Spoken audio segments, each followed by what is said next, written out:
Hi everyone, welcome back to our channel Brainy Training. My name is Sandeep Kaur.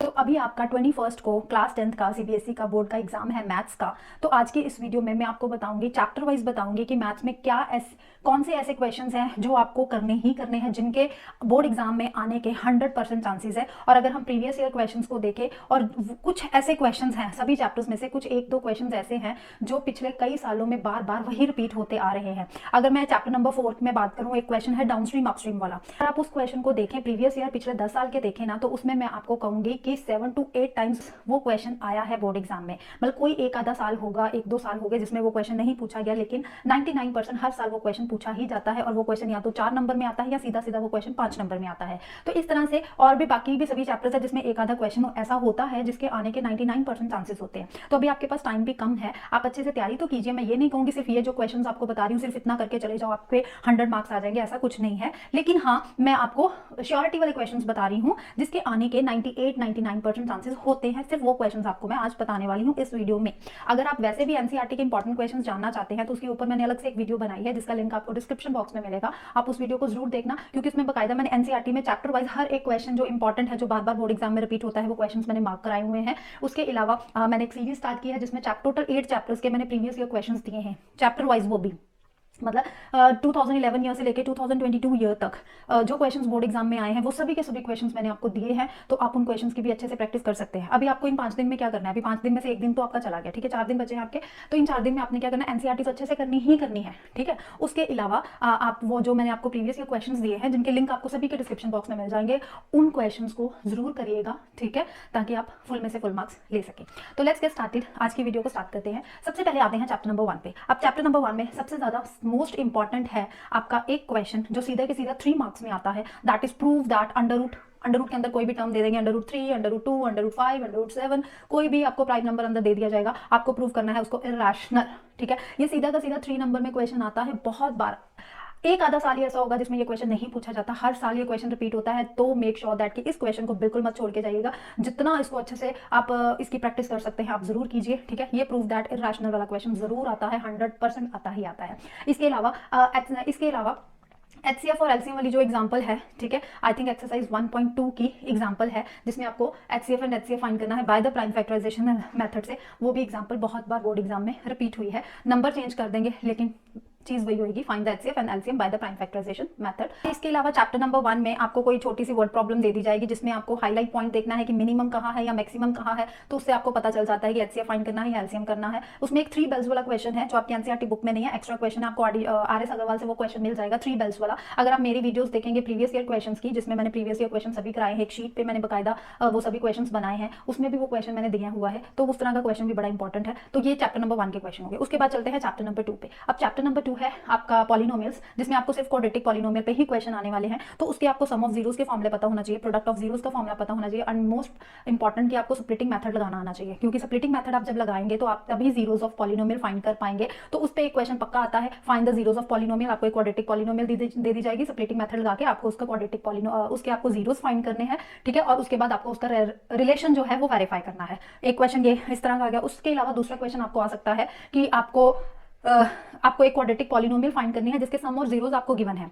या तो आपको 2 zeros दे जाएंगे या सम एंड प्रोडक्ट आपको sum of zeros and product of zeros आपको दे दिया जाएगा। वहां से आपको एक क्वाड्रेटिक पॉलिनोमियल बनाना है। तो उसका भी एक फॉर्मूला है क्वाड्रेटिक पॉलिनोमियल का, वो क्या है, x² माइनस ब्रैकेट में sum of zeros into x plus product of zeros, ठीक है। ये सभी फॉर्मुलास मैंने कराए हुए हैं। अगर आप मेरे दोबारा बार बार कह रही हूँ प्रीवियस ईयर क्वेश्चन वाली मेरी वीडियोस देखोगे तो उसमें सब कुछ आपको मिलेगा, ठीक है। तो ये 2 तरह के क्वेश्चंस हैं जो बोर्ड एग्जाम में बहुत बार पूछे गए हैं। एक तो है आपको find the zeros of polynomial find करना है, उसके बाद एक है क्वेश्चन फाइंड द आपको क्वाड्रेटिक पॉलिनोमियल फाइंड करना है। उसके अलावा आपको जैसे 2 जीरोस दे जाएंगे, ठीक है। उसमें आपको जैसे वैल्यू फाइंड करनी है, alpha square plus beta square की वैल्यू फाइंड कर दे या अल्फा प्लस बीटा की वैल्यू फाइंड कर दे, तो वो आप वही फॉर्मूले बार बार लगेंगे सम ऑफ जीरोस के और प्रोडक्ट ऑफ जीरोस से, वहीं से आप वैल्यूज निकाल सकते हैं।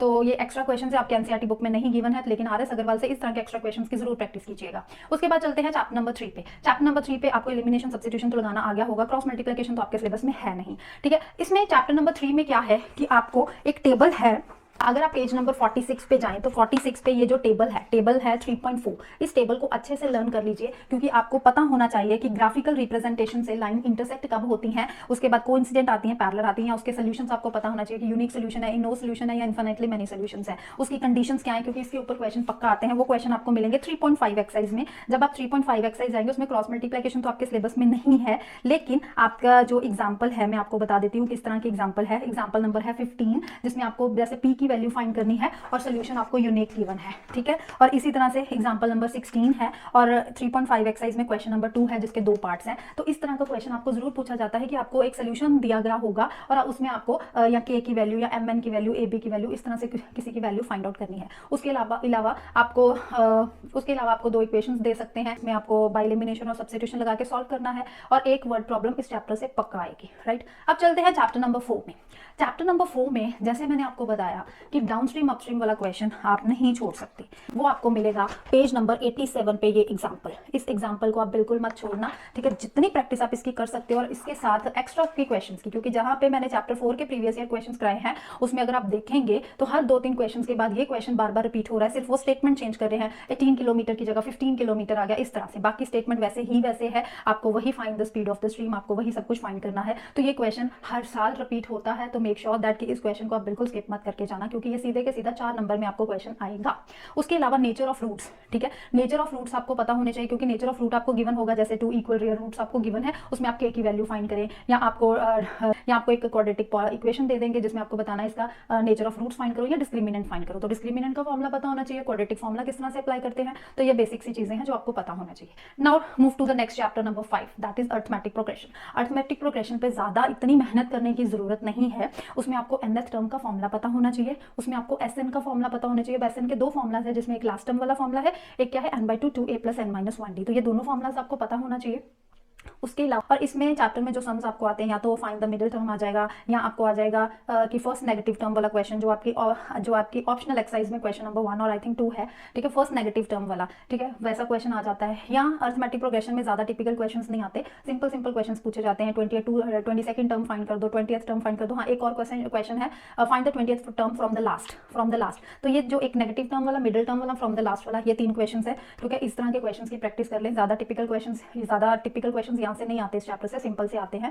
तो इस पे केस बेस्ड क्वेश्चंस की जितनी प्रैक्टिस कर सकते हैं करिए, क्योंकि ज्यादा चांसेस है कि इस चैप्टर में से एक केस बेस्ड क्वेश्चन आपको जरूर पूछा जाएगा, तो आप उसकी तैयारी अच्छे से करें। अब चलते हैं चैप्टर नंबर 6, ट्राइंगल्स पे।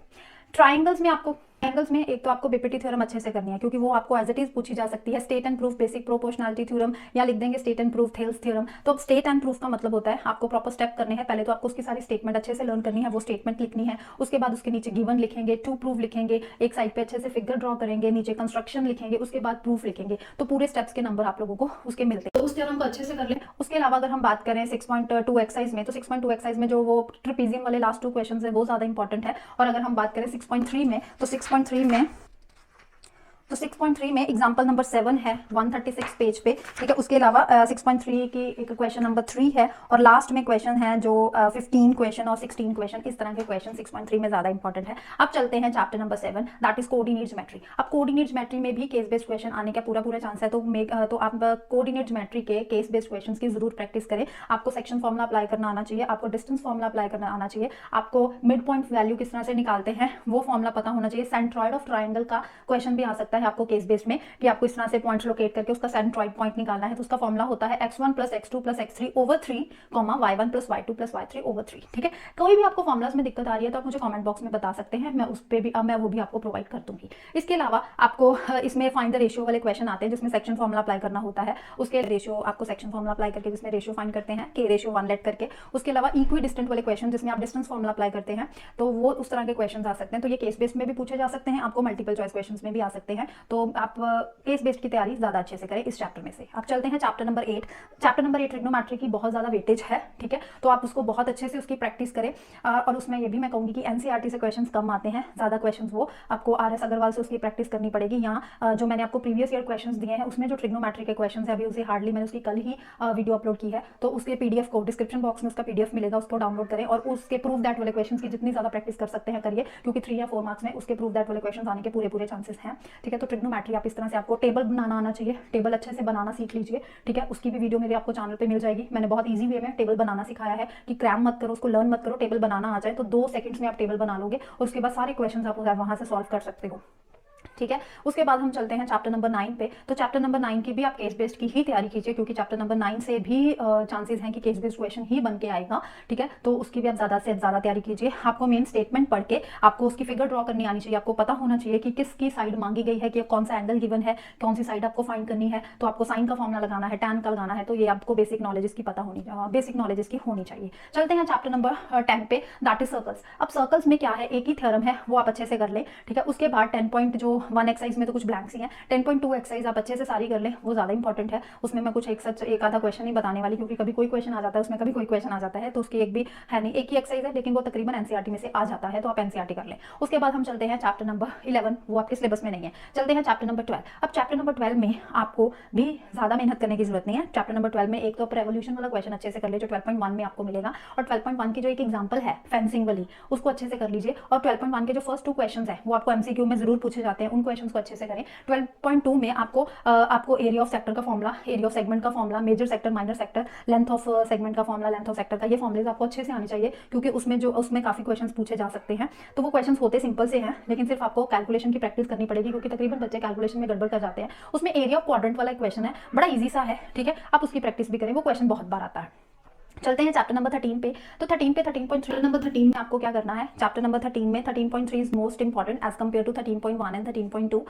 13.3 में जो रिकास्ट करके, रीमोल्ड करके नया शेप बनाना होता है, उसका वॉल्यूम फाइंड करना, वो उस तरह का क्वेश्चन आपको उसमें आ जाता है मल्टीपल चॉइस में। उसके अलावा आपको अगर 4 या 5 मार्क्स में क्वेश्चन पूछा जाए तो आई थिंक वेल वाला क्वेश्चन, फार्मर्स वाला क्वेश्चन, ठीक है, वेल डग वाला, वो 3-4 क्वेश्चन है 13.3 के। तो आप 13.3 सारी अच्छे से कर लें, ठीक है। उसमें ज्यादा क्वेश्चन आने के चांसेस हैं। 13.12 को भी देखना, ये नहीं कि उसको छोड़ ही देना, लेकिन मैं आपको वो क्वेश्चंस बता रही हूँ जो ज्यादा से ज्यादा बोर्ड एग्जाम में बार बार रिपीट हुए हैं, तो उन क्वेश्चंस के बारे में आपको मैं जानकारी दे रही हूँ।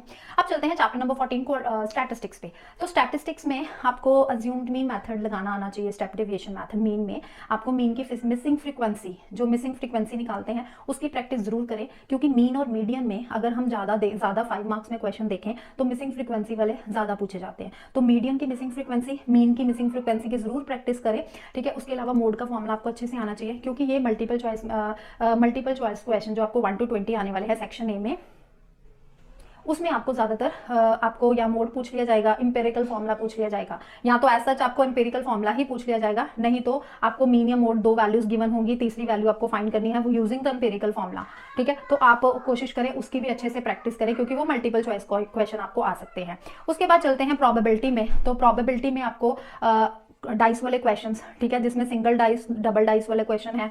उसके बाद क्वाइन वाले क्वेश्चन, 3 क्वाइन, मतलब जिसमें एक सिंगल थ्रो होता है, डबल थ्रो होता है, थ्राइस टाइम्स भी होता है, उसका सैंपल स्पेस बनाना चाहिए, क्वाइंस। उसके बाद प्लेइंग कार्ड्स के क्वेश्चंस, तो ये वाले क्वेश्चंस बड़े इंपॉर्टेंट है। प्रोबेबिलिटी पे मैंने काफी टाइम पहले एक वीडियो बनाई थी इंपॉर्टेंट क्वेश्चंस की, अगर आप सिर्फ वही वीडियो देख लेंगे, 10 मिनट की वीडियो होगी, उसमें 10 से 15 क्वेश्चन मैंने कराए हैं प्रोबेबिलिटी के। वही क्वेश्चन के अच्छे से प्रैक्टिस कर ले, क्योंकि बार बार वही क्वेश्चन बोर्ड एग्जाम में रिपीट होते हैं, तो वो हर तरह का क्वेश्चन उसमें मैंने कराया हुआ है। तो ये मैंने आपको सभी चैप्टर्स के मेन जो पॉइंट्स हैं, मेन जो क्वेश्चंस है, वो आपको मैंने बता दिया। आप अच्छे से तैयारी करें, मैं ये नहीं कहती कि सिर्फ यही क्वेश्चंस करके जाओ आपका एग्जाम बहुत अच्छा हो जाएगा, लेकिन हाँ, ये क्वेश्चंस स्किप मत करना। बाकी भी आपको तैयारी तो करनी है, लेकिन ये जो क्वेश्चंस मैंने आपको सभी चैप्टर्स में बताए, इनको स्किप बिल्कुल मत करना। ये क्वेश्चंस मोस्ट से भी मोस्ट इंपॉर्टेंट है, जो बहुत बार बोर्ड एग्जाम्स में, बहुत ईयर्स में रिपीट हुए हैं, वो क्वेश्चंस मैंने आज आपको इस वीडियो में बताए हैं। तो अगर वीडियो अच्छी लगी हो तो वीडियो को लाइक कीजिए, चैनल को सब्सक्राइब कीजिए, और सभी अपने फ्रेंड्स को ये वीडियो जरूर शेयर कीजिए, ताकि सभी को इंपॉर्टेंट क्वेश्चंस ये पता चल जाए। तो मिलते हैं नेक्स्ट वीडियो में, तब तक के लिए bye bye and take care.